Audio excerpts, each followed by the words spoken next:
Hit us up on all social media at The Buffalo Pod. Welcome back to the Centered on Buffalo podcast. This week, we're joined by Pat Moran. He's the host of the Talking Buffalo podcast, a guy who I've connected with a bunch over the years. Always love spending time with Pat. So appreciate you coming on the podcast, brother. Oh, dude, it is totally my honor to be on your show, man. Good to talk to you as always. Yeah, I always enjoy coming on your podcast. We sat down, I believe it was at Imperial Pizza last year, had a good time chopping it up. Sal Capaccio was there as well. But jumping in, let's start here. So there's, the Diggs move this offseason was maybe the biggest moves by the Bills. They move him to Houston. They trade him down there. They get a second round draft pick in return. They eat all of this dead cap money. That's been beaten like a dead horse. But then last week, Stefon Diggs does some media and talks about Josh Allen. And he talked about it, and I'll read the quote. He said, "We spent a lot of time together, and I probably wouldn't be right here if it wasn't for him. I got a lot of love for that boy, so y'all give him a hug and a kiss from me." And so when you look at that situation, are you now thinking maybe it wasn't Josh and Diggs drama? Maybe it was other drama that led to him ultimately, it seems, wanting out of Buffalo? For sure.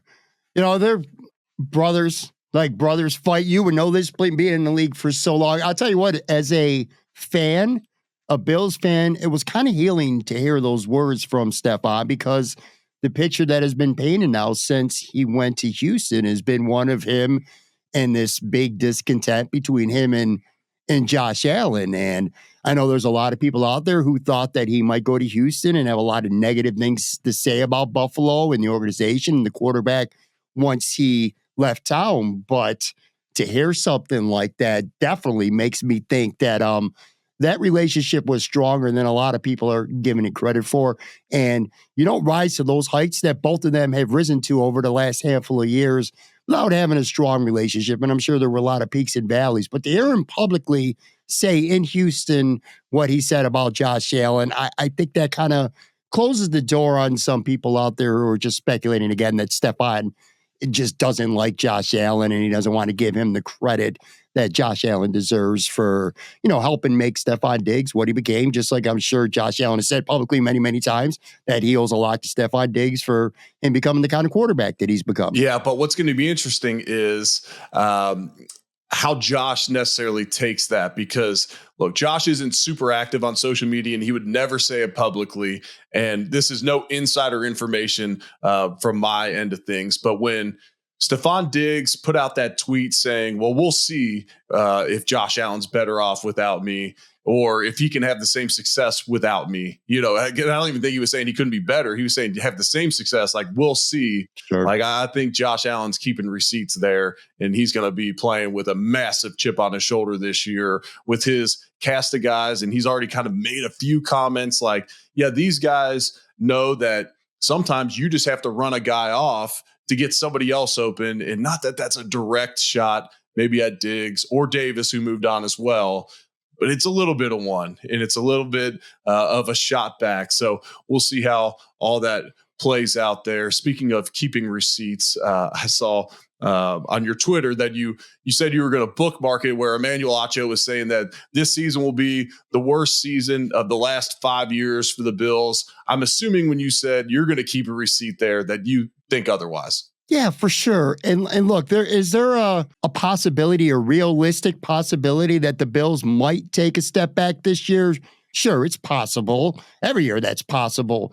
But to say, the Super Bowl, first of all, saying the Super Bowl window was closed when you have a top 3 quarterback in the NFL is ridiculous in its own. And that's not even me being necessarily a homer. I'm just keeping that real. Josh Allen will put a team on it back and win some games. And it's about getting to the playoffs, winning the division, and Josh Allen will get you there. So to say the Super Bowl window is closed, I thought in itself, anyone who says that, I think is a little bit ridiculous. Is it as wide open as it might have been the past couple of years? Probably not least the perception. But to say that the window's not only closed, but there's drywall over it, and then there's bars over the drywall as well, that to me is that's just somebody who's saying something for effect, for reaction. And then, of course, people like me on Twitter, on my show, your show, a lot of shows are giving him probably what he seeks. I don't even think he personally believes that, or maybe he does. If he does, it's just a ridiculous statement to make, to say a Super Bowl window was closed, drywalled, in a bar over it.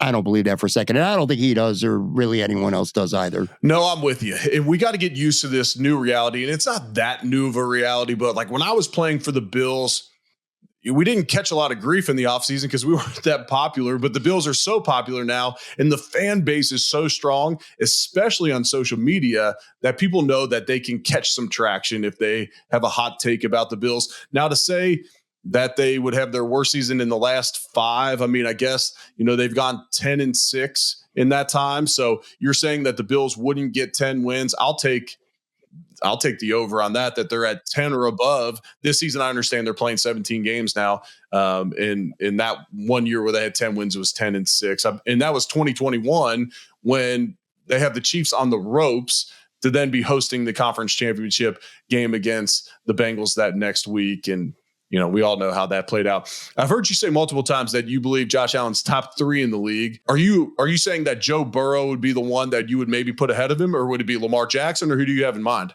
When I say top 3, I kind of mean top 2. But if I was going to say 3, if there's somebody there who's right there to me, it's Joe Burrow. Yeah. But, being, a major injury 2 of the last 3 years, you can't take away the fact of how Joe Burrow has played when healthy in big games. Yep. Against the Buffalo Bills, we've seen it a handful of times now. He's played very well against the Kansas City Chiefs. The stage isn't too big for him.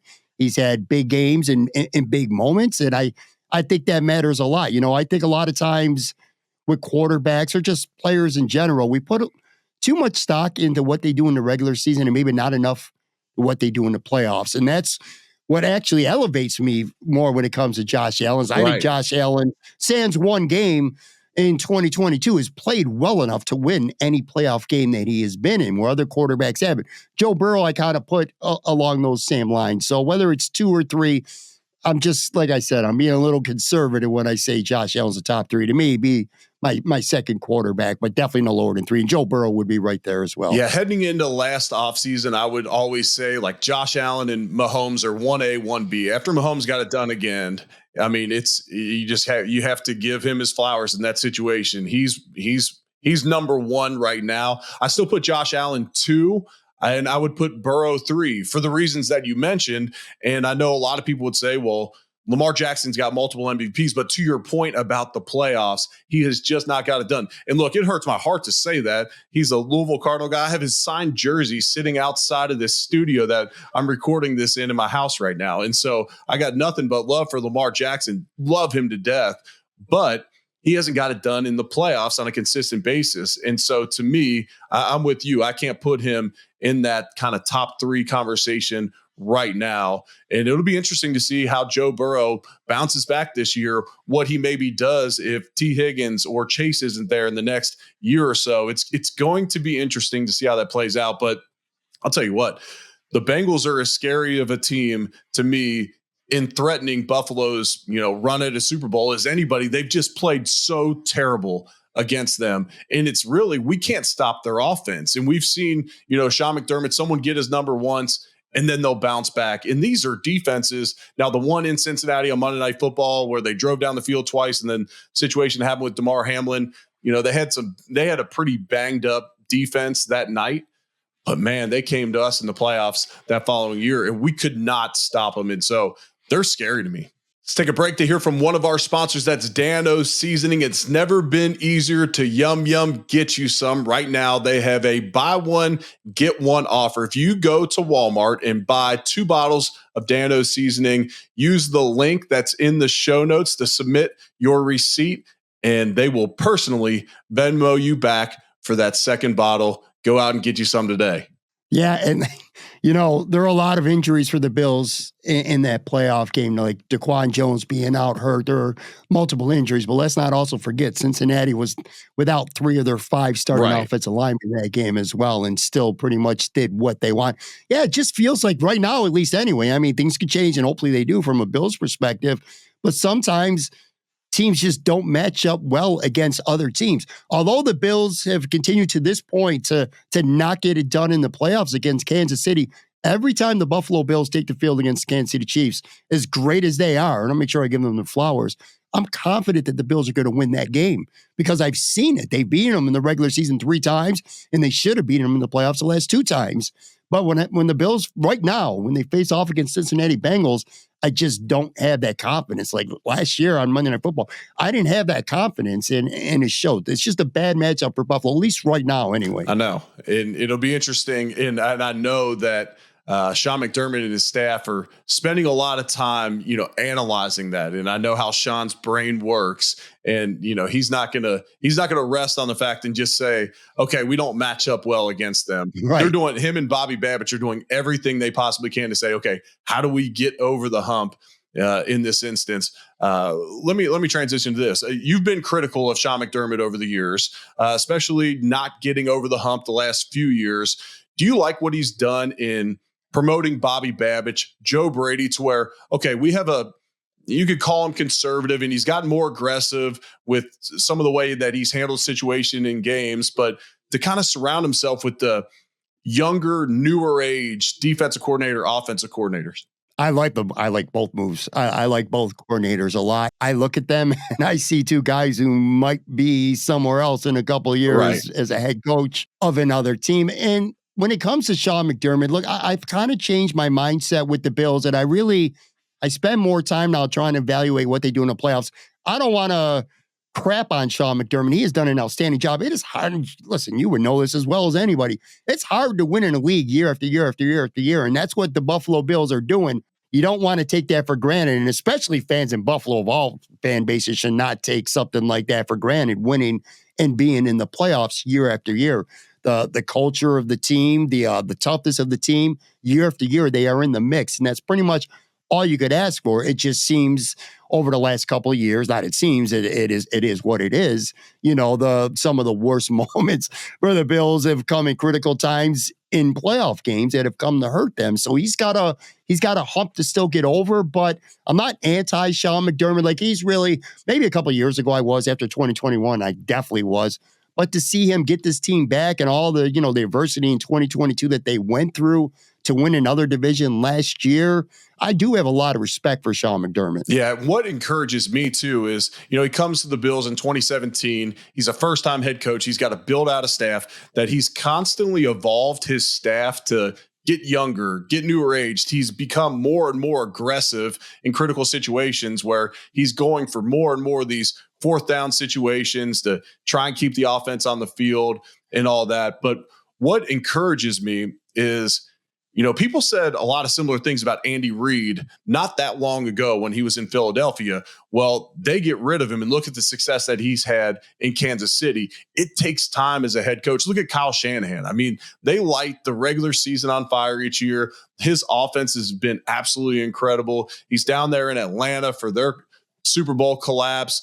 Last year, mismanagement, maybe at the end of the game in the Super Bowl against the Chiefs. And so to me, it's like it takes some time for these young head coaches, for the most part. Look, Sean McVay won one very early in his career. But beyond that, most of the time, it takes a while. It takes a Bill Belichick getting fired from Cleveland. And I'm not saying they need to fire Sean McDermott. I'm saying it takes time to learn what it takes to manage a team through the regular season. It's such a grueling and long regular season, and then get them through the playoffs and then have them fully prepared all the way through the playoffs, all the way through the Super Bowl. And so to me, where he maybe hasn't been perfect in situations, and he would tell you the exact same thing, you learn over time, and then hopefully, those get tighter and tighter, and he's putting the Bills in more of a position to win it at the end of the regular season.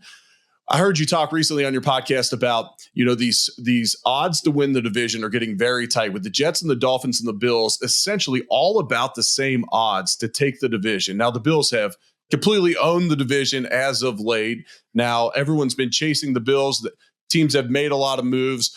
The Bills have gotten rid of some big names, but in my mind, they're getting younger. And towards the end of the regular season, we may even see more spring in some guys' step. We may see some gained experience where the Bills are getting better at the regular end of the regular season, getting better through the playoffs. When you look at that, does it make you want to throw money on the Bills with them saying, okay, the Jets and the Dolphins are right there with them? Yes, yes, yes. Because look, you look at the other teams too, and you can have question marks about the Bills. And I could certainly understand that, especially from an outside perspective, because they've lost not just some big name players, but they've lost some longtime great players, leaders of this football team. I can understand if you're not, if you're a national guy who's trying to follow 32 teams, it could be easy to kind of gloss over a team like the Buffalo Bills, see what they've lost on paper anyway, and just assume that they're going to take a step back.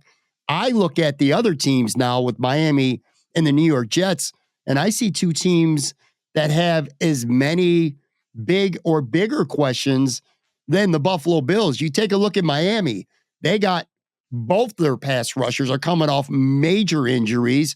We've seen it in Buffalo, how long it took Trey White to get back from his injury. We saw last year with Von Miller trying to come back from his injury, and they got Jalen Phillips and Bradley Chubb both trying to come back. And then we've also seen a Miami team over the last couple of years that has started out really, really well and has kind of faded down the stretch.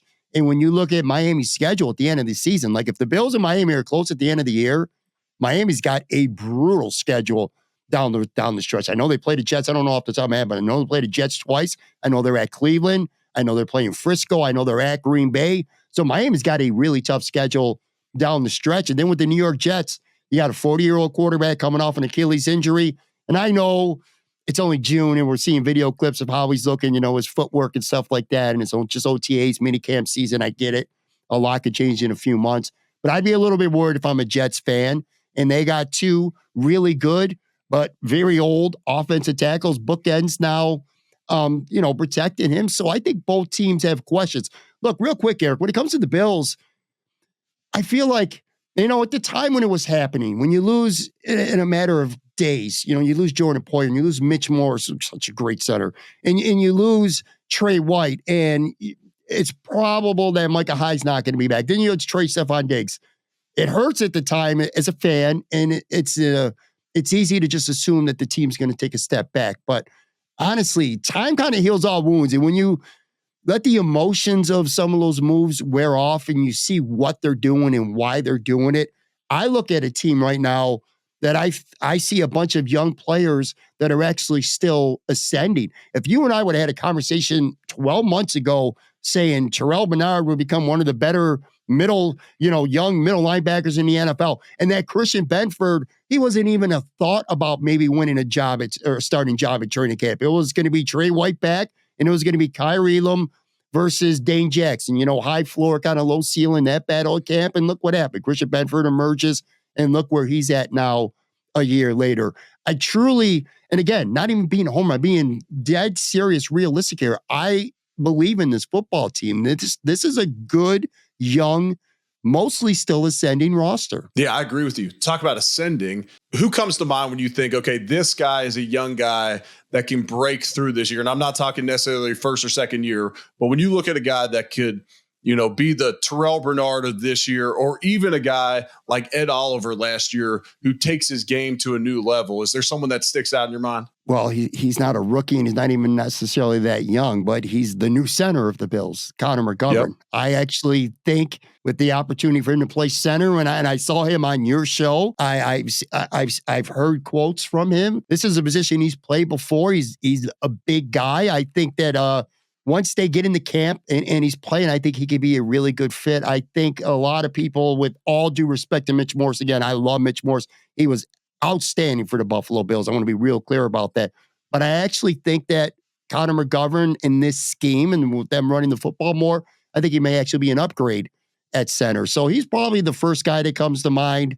I still think James Cook can get better. He's gotten bigger this offseason. He put up great numbers last year, and it was kind of little, I don't want to say he was in the doghouse for the early part of last year, but pretty quick to get pulled, for a mistake or see a lot of time on the sideline. He's a guy he was in top 4 in the NFL in rushing last year, so I don't know much higher he can get than that, but I could actually see him still ascending and improving as well. I think, to me, where I see James Cook ascending is being more of a threat out of the backfield receiving. And last year he had great receiving numbers at times, But man, there was a couple that they scripted. I go back to that long one against Philadelphia where they finally get this matchup one-on-one with no safety help with the linebacker. He completely smokes the guy and lets the ball go right through his hands. It's like the little things like that where he didn't quite make those plays. If he makes them this year, boom, now he's taking the next step. You talk about McGovern and Mitch, and yeah, it hurt my heart. Like if I could go back and maybe pull one of the offseason moves back, I would have loved to kept Mitch Morse. Now, look, I'm not managing a salary cap either, but I don't know, like, would he have taken a pay cut to stay, take the same deal he took in Jacksonville to then re-sign with the Bills? I'm not sure if that's the case. There's no state taxes down in Florida. Maybe that played into him taking a little less money. But to me, in talking with him and kind of getting the feel, I don't think he was going to play for maybe more than another year or two. So to be able to keep him around would have been awesome, just to kind of solidify that line. And look, at the end of the season, he was still moving great. Now, maybe there's injuries, dings that I didn't know about that, they were kind of looking ahead thinking these could creep back in, but the Mitch one hurt. I'll give you one. To me, when we would sit around and we would analyze the other team's defensive line to start the week, do our personnel breakdown, we would make notice. We would literally talk about who was in a contract year because these guys are looking to get to the quarterback. I know there's a 5th-year option out there following, but give me Greg Rousseau this year to bust out. He was still so raw when he got to the Bills. I actually covered him through ACC Network and ESPN when he was at Miami. He had just converted from a receiver to defensive end, had just put on the weight. And to me, this is a season, especially without Leonard Floyd there, taking away some of those obvious pass rush reps from him on the outside. I think we could see Greg Rousseau almost make a jump like Ed Oliver did in production last year in getting after the passer. I like that one. Let's give a quick shout out to Prime. We'll make sure to get you some sent to the house, Pat. Always a kid's favorite in our household. #1 sports drink on the planet for a reason. All right. So I have been trying to branch out a little bit. I don't live in Buffalo full time, so it's hard for me to hit up a ton of different wing spots when I get into town. But you have famously been putting out, I believe since 2021. Is that when you first started putting on your wing list? Yeah. Okay. Since 2021, you've been putting out these wing lists, and I've honestly always loved tracking them. And so what kind of led you to start wanting to rank the wings in Buffalo? Florida. I grew up, spent my whole life in Buffalo, and I didn't realize it until I was older and before I moved to Florida. I was like, I've enjoyed chicken wings my adult life, but I always went to the same couple places. Like I never really branched out. I would always I grew up on the west side, so I always had wings from Lenova Pizzeria. And then I've lived out near Lackawanna for many years as well. So it would be Bella Pizza. And they were great places, pizzeria wings and of course, like Anchor Bar and Duff's, because at the time, those were by far the 2 most popular places. But those were all I really ever had. So in 2016, I moved to Florida. And one thing they don't tell you about Florida is pizza and wings ain't great there. I mean, they got a lot of great seafood, a lot of good food in Florida, but it's not a place for somebody like me who just loves pizza and wings and like beef au weck sandwiches, which most people have literally never heard of beef au weck. But anyway, I couldn't get any good food. Because of my work schedule, I was able to come back to Buffalo a lot, and plus, family and stuff to come see. So I decided, I was missing wings and pizza. So I started coming back to Buffalo, and I had a blog at the time. And I said it would be fun to start going to some new places, trying wings, which for me, at least anyway, would be the first time, kind of writing them about them. I was power ranking them at the time, kind of coming up with like maybe a quarterback comparison to have a little bit of fun, where I would say like if this was, if Anchor Bar or an NFL team, they would be 8 and 9 for the season, something like that, just some fun stuff. And then it kind of took off from there. And I realized on Twitter, especially, that when you talk about wings and you have an opinion, it really resonates because it's all food. It's so subjective. Everybody has an opinion. If we sit here and talk about Josh Allen being a top 3 quarterback, almost everybody's going to agree. If I sit there and tell you about a certain wing spot, you may be, no, I don't like that place, or this place is better. So I realized kind of early on, it really resonated. And so from there, it just kind of motivated me to keep going. And I think I've done like 95 places so far since then. So when you would go back to Buffalo and you're knocking out all these wing places, are you dieting on the front end, knowing that you're going to pick up some weight? Like how much weight are you putting on these Buffalo trips, just knocking out all these wing spots? Honest to God. So in 2016, I was around 200 pounds and I made a concerted effort to lose weight. And by the way, I got a small frame. So for a lot of people, 200 pounds is small. For me, 200 pounds is carrying a lot of weight. And I got down to about 172, I think it was, when we moved to Florida. And within a handful of times of coming back, I gained 5, 7, 8 pounds. Moving back to Buffalo, I got back to 200 pounds. I've lost some of that weight over the last, 3 or 4 months. But yeah, there was a time, like if I would be back in Buffalo at the time, on the work trips, 5, 6 days, I'm not even exaggerating. I'd probably go get wings 8 to 9 times, at least once a day for sure. And sometimes even twice a day to try to get as many in as I could. And a lot of these places I've been to a lot more than once. What is the one spot that people disagree with you the most, that where you have them in your hierarchy? The most controversial one, and I understand this, is Elmo's. And I'll tell you why. Because it depends on what is your definition of an elite wing. If you're talking straight up hot or medium buffalo wing, buffalo style, Right. Elmo's is just better than average. But if you're talking a signature flavor, like their honey mustard Cajun double dip or their medium or hot Cajun double dip, to me, they're the best in Western New York. Literally the best signature wing in all of Western New York. But their normal wings are just kind of mid almost. So when I have them like in my Mount Rushmore of wings, I get a lot of pushback on that. People saying, well, their medium wings or their hot wings really aren't that good. And they're not really wrong. But their signature wings are just so good. I have to have them up in there just because they're that good. Yeah, and I've been to Elmo's before, and I'm not sure I tasted their other ones, and I wouldn't necessarily have them in my top 4, but I need to try their signature flavors. I went to Wing Nuts last week. That's a controversial spot. It's got a touch of a coating. They don't say it's a breading. It's got a touch of a coating. Yeah. It makes them very rich, so you can't eat that many of them.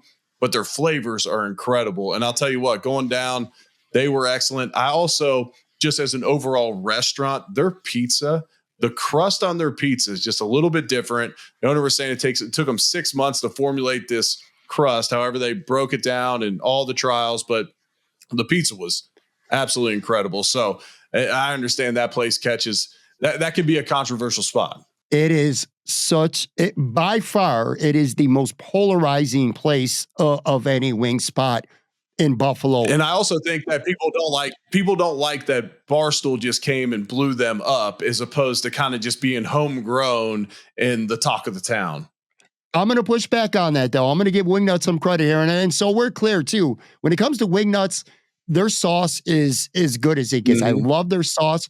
It's probably the only place in Western New York where you can get mild wings and still actually taste really good. I'm with you, though. I'm not a huge fan of the coating. I'm just going to be honest with you. I don't love the coating. I love the sauce. I love the size of them. And I know some people will complain that they're pricey.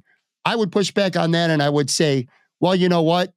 And you know this because you had them. You go get 10 of them. You don't need nothing else to eat. Right. There's a lot of times I go to get wings somewhere else. I get 10 wings. Sure, they might be a couple bucks cheaper, but then I got to get something else too. I need a slice of pizza or some fries or something like that because I'm still a little bit hungry. But what I will push back on when it comes to Wing Nuts, that is true. Barstool blew them up. Josh Allen has since then blown them up. Other big names have blown them up. But I also remember Wing Nuts. I talked to you when I was in Florida. I started coming to wing spots in Buffalo. At the time, Wing Nuts wasn't Wing Nuts, and it was still Wing Nuts, but it was I think it was like Knights of Columbus or something in Kenmore. And it was completely in literally word of mouth. You would have to sit because they only had a certain amount of tables. It was like almost like cafeteria style. You would literally have to sit with strangers because it was the only way you were going to get a seat in there. So it was kind of a slow build. But once it got to that level and Barstool came along, then they completely blew them up. All right, I got a question for you. So you have Sunny Reds rated higher in a different tier than Mulberry Wings. Now, Mulberry Wings were kind of spun off and then created Sunny Reds. That was Joe and Justin created that spot to be their wings and pizza spot. Is it not the same wings or is Sunny Reds doing something different? You tell me. It's real close. I mean, it is definitely real close, but they are slightly different. And I've investigated that as well. Trust me when I tell you, I've talked to Justin many times, and I know he wouldn't lie to me. They're slightly different. And I know some people would say a little bit of bias because they got a wing named after the host of the show here, Eric Wood. Yeah. But look, their medium and hot they're 911 is better. 911's got the best wings in Buffalo, in my opinion, bar none, at least when it comes to the hot traditional wings. But they're right there with Barbell in terms of traditional wings. Barbell has a bunch of great flavors as well, so that kind of might give them the edge a little bit overall. But I feel like Sunny Reds is a place that a lot of people sleep on. To me, it is the most underrated place in Western New York for wings. Starting to get known, kind of like how Wing Nuts had that slow build and then they exploded. I kind of feel like Sunny Reds is kind of verging on getting to that point. Like it used to be a secret that nobody knew about, but now I'm starting to feel like a lot of people know about it, as they should, because again, their wings are amazing. Right. It was probably, I don't know, 3 or 4 years ago when we did a podcast together on your show, and you asked me where I wanted to go, and I said, let's go to Sunny Reds. So, you know, I've been on them for a while. All right. The ones that are on my list, I've been to 911 Tavern once, but I'm telling you, it's probably been 13, 14 years ago where I was eating as an offensive lineman where I'm just consuming calories at all times anyways. I knew they were good wings, but in my mind, I wasn't necessarily thinking about rankings or comparisons. I got to get back to 911 Tavern. I got to get to Kelly's Corner and then Adolph's First Ward Tavern. Like those three are on my next three in Western New York list. And part of that's the recommendations from you, other people as well. So those are my next three. And then pizza wise in Western New York, give me your top 1 or 2 spots. I love Bella Pizza in Lackawanna. I still love Lenovo Pizza. And I know that, again, they might be the wing nuts of pizza. Like they're polarizing. Like some people love them. Some people hate them. A lot of people will say, well, you know, if you go to the stadium, you're not getting the authentic Lenovo Pizzeria. Or if you're going out to the burbs, because I know they got Williamsburg or Clarence or something like that, they got a location. It's not the same. You got to go to the old school one, the original one on the west side. It is still the truth. It is right there among the best. And then Imperial Pizza. I love, and you were there with Sal, and we did a show there not too long ago, but we only had wings that time. Wings and a couple brewskis. But Imperial Pizza is incredible as well. And it's unique. Like the sauce is just a little bit different. That is a very, very, very popular place, as it should be. So yeah, Lenovo, Imperial Pizzeria, and probably Bella Pizza would be my 3 top pizza spots. Awesome. Yeah, I'm gonna have to check those out as well. Pat, I appreciate the time. Looking forward to see you in person here before too long. I'll let you know when I'm back in town, ready to hit some wing spots, and we'll go hit them up. We'll get some content out for those out there, and then I mean I'm hoping that I put 911 up there, but maybe we have us a nice little debate of where 911 sits on our rankings. I look very much forward to it, Eric. Always fun talking to you. Yep, likewise.